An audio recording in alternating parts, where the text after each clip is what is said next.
Halo, assalamualaikum warahmatullahi wabarakatuh. Welcome back to my channel, teman-teman semua. Berjumpa lagi teman-teman. Ya, video kali ini sebenarnya bisa dibilang telat banget ya teman-teman, karena pendaftaran untuk bisa ikut ujian untuk bekerja di Korea itu udah lewat ya teman-teman. Tapi ya udahlah, karena ada lain hal yang akhirnya aku baru sempat buat. Ya udah, aku buat aja sekarang. Dan buat teman-teman yang sudah mendaftar, selamat. Dan salah satunya juga ada temanku yang udah daftar lagi karena tahun sebelumnya dia gagal karena lain hal, dan sekarang dia udah daftar lagi. Dan mudah-mudahan buat teman-teman yang sudah mendaftar nanti ujiannya lancar dan dapat hasil yang maksimal. Dan buat teman-teman yang baru tahu nih informasinya, dan buat teman-teman juga yang mungkin baru mau nyebur ke dunia pertekaian Korea, ya ini aku mau kasih informasi atau sharing-sharing buat teman-teman. Mungkin buat teman-teman juga yang baru lihat channel ini, boleh silahkan dipantengin channelku ya teman-teman. Insya Allah nanti aku bakal kasih informasi-informasi walaupun nggak terlalu lengkap, tapi mudah-mudahan bermanfaat. Oke teman-teman, jadi di dunia pertekaian Korea itu dari dulu sebenarnya yang aku tahu itu ada dua sektor teman-teman, yaitu sektor manufaktur sama sektor fishing. Nah, kalau untuk manufaktur sendiri ya mungkin teman-teman udah tahu ya, itu kayak berhubungan dengan produksi yang di pabrik gitu ya, entah itu pabrik pembuatan, pabrik jasa, pokoknya pabrik gitu ya. Nah, kalau untuk yang fishing itu yang berhubungan dengan kelautan, yang penangkapan ikan di tengah laut gitu ya, terus penambakan ikan di pinggir laut atau penangkaran ikan gitu ya, pokoknya yang berhubungan dengan kelautan. Nah, di tahun ini spesial ini kayaknya. Di tahun ini tuh nambah lagi teman-teman. Jadi banyak banget sektornya tuh nambah jadinya. Nah, jadi ini mungkin bisa menjadi banyak peluang buat teman-teman yang pengen bekerja di Korea. Dan buat teman-teman yang ngerasa, aduh aku terlambat nih informasinya, tenang teman-teman. Karena kayaknya menurutku ke Korea itu nggak ada matinya. Terus bertambah, terus banyak peminatnya. Dan juga yang harus teman-teman tahu, setiap tahun itu di Korea UMR-nya itu selalu naik. Walaupun nggak banyak, tapi terus naik. Jadi kalau untuk keterlambatan teman-teman mau ke Korea itu kayaknya enggak teman-teman, karena setiap tahun itu UMR-nya selalu naik. Jadi ya masih banyak peluang lah. Oke teman-teman, yang pengen aku bahas di sini adalah beberapa sektor tambahan yang ada di tahun ini teman-teman.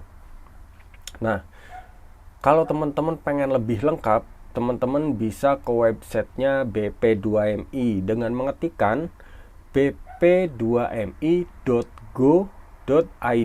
Nah, nanti teman-teman klik di situ, nanti websitenya akan muncul semua, ada banyak data dan bukan cuman Korea teman-teman. Jadi ada juga Jepang, Jerman, Taiwan. Ya pokoknya teman-teman bisa lihat di situ. Nah, kalau untuk teman-teman pengen fokus ke Koreanya, bisa teman-teman klik yang untuk barisan di Koreanya ya teman-teman. Nah, terus kita buka. Lalu di situ nanti banyak banget ada informasi-informasinya. Nah, kalau teman-teman males bacanya, nah di sini aku pengen persingkat aja poin-poinnya untuk sektor-sektor yang baru untuk ke Korea ini teman-teman. Dan sektornya itu ada 3 tambahan sektor teman-teman. Yang pertama itu shipbuilding. Shipbuilding ini kayak perakitan kapal teman-teman. Jadi kayak kapal air gitu. Nah, itu shipbuilding. Yang kedua itu jasa. Ini jasa ini ada 2 teman-teman. Ada jasa 1, ada jasa 2. Dan jasa satunya itu dirinci lagi. Ada beberapa bidang teman-teman. Dan jasa 2-nya juga ada beberapa bidang. Nah, biar nggak bingung, aku jelasin satu-satu aja ya teman-teman. Nah, jadi total sektor sekarang itu ada 5 sektor teman-teman. Manufaktur, fishing, shipbuilding, jasa 1 dan jasa 2. Kalau manufaktur dan fishing ya tadi udah aku jelasin ya. Nah, terus sekarang aku pengen sedikit jelasin untuk shipbuildingnya. Nah, di sini dijelaskan shipbuildingnya itu ada 6 poin teman-teman. 6 poin jenis pekerjaan yang nanti kalau teman-teman daftar ke shipbuilding, nah di situ pekerjaannya itu seperti nomor 1, pemasangan, pelepasan, dan mengklarifikasi scaffolding untuk pekerjaan di tempat tinggi. Yang kedua, pemasangan pipa dan bahan insulasi struktural untuk pelindungan pada kondisi dingin maupun zona dan cair suhu tinggi. Nomor 3-nya grinder, bekerja untuk memfasilitasi untuk pengecatan dan menghapus dan menghaluskan area yang tidak sama dari permukaan las. Nah, terus nomor 4, welding and fit up, tack welding.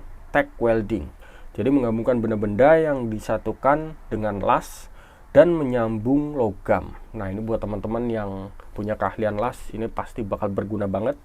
Dan mungkin buat teman-teman yang belum punya skill, yang akhirnya nanti kerja di situ, pulang dari sana justru bisa nambah skill. Itu juga bisa, teman-teman. Terus, ya nomor 5-nya itu ini memasang berbagai mesin dan peralatan untuk kapal, menata kabel listrik untuk disambungkan dengan peralatan listrik. Nah, ini bagus banget teman-teman. Ini ilmunya sangat bermanfaat walaupun nanti teman-teman udah pulang ke Indonesia nih, menurut aku ya. Jadi pemasangan kabel mungkin dari mesin utama si nahkodanya sampai ke bagian mesin-mesin yang lain gitu ya. Nah, terus nomor 6-nya itu ada manufaktur lain terkait dengan produksi pembuatan galangan kapal. Ya, jadi itu ada 6 poin di shipbuilding teman-teman, di sektor shipbuilding. Nah, untuk selanjutnya servis 1. Nah, servis 1 ini termasuk jasa lah, pelayanan teman-teman. Jadi ini sektor pelayanan atau sektor jasa lah ya. Nah, ini di sini ada berapa? 12 poin teman-teman, atau 12 bidang yang nanti teman-teman bisa kerja di Korea melalui jasa 1 ini atau servis 1 ini. Yang pertama, penanganan dan pembersihan limbah konstruksi dan bangunan. Nah, di Korea itu kan banyak banget pembangunan teman-teman. Nah, biasanya setelah pembangunan itu otomatis kan banyak tuh puing-puing, entah itu bekas steger ya kalau bahasa Indonesianya itu yang buat manjat-manjat gitu teman-teman. Nah, itu nanti kan dikumpulkan, dibersihkan. Nah, mungkin di bagian itu teman-teman. Terus yang keduanya ada penanganan material untuk daur ulang. Nah, ini aku juga belum paham, tapi yang jelas kayaknya hampir sama kayak tadi, tapi mungkin di bidang yang berbeda. Terus penanganan penyimpanan barang-barang yang diinginkan. Nah, ini nomor 3 adalah penanganan penyimpanan barang-barang yang diinginkan. Oke, terus nomor 4-nya kegiatan yang terkait dengan penerbitan buku dan majalah. Wah, ini aku jujur baru baca teman-teman, dan kayaknya banyak banget ya yang baru, yang benar-benar aku kayaknya belum paham ini. Terus yang kelima teman-teman, yang kelima pekerjaan terkait perekaman musik dan suara. Wow, ini kayak di studio musik, dapur rekaman gitu ya. Wah, ini keren sih. Terus nomor 6 teman-teman, ada tukang pembersihan umum bangunan. Ya, kayaknya masih sama-sama kayak yang di atas tadi ya, nomor 1 tadi. Nomor 7-nya pengumpulan, pengolahan dan pemisahan limbah sisa produksi. Nomor 8 ada penanganan pemilahan makanan, minuman dan rokok. Yang ke-9 teman-teman, penanganan barang grosir, makanan segar, kering, asin dan beku. Jujur aku belum tahu sebegitu detail teman-teman, karena ini juga baru kan ya. Jadi informasinya juga masih belum aku tahu lengkap gitu.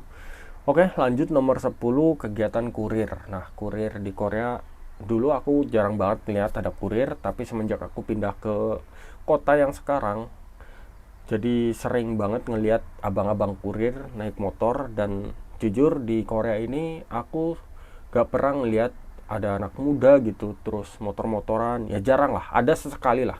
Tapi yang sering itu abang kurir, pengantar makanan, pengantar paket gitu, biasanya naik motor dan itu ngebut-ngebut biasanya. Nah, mungkin di bagian itu teman-teman.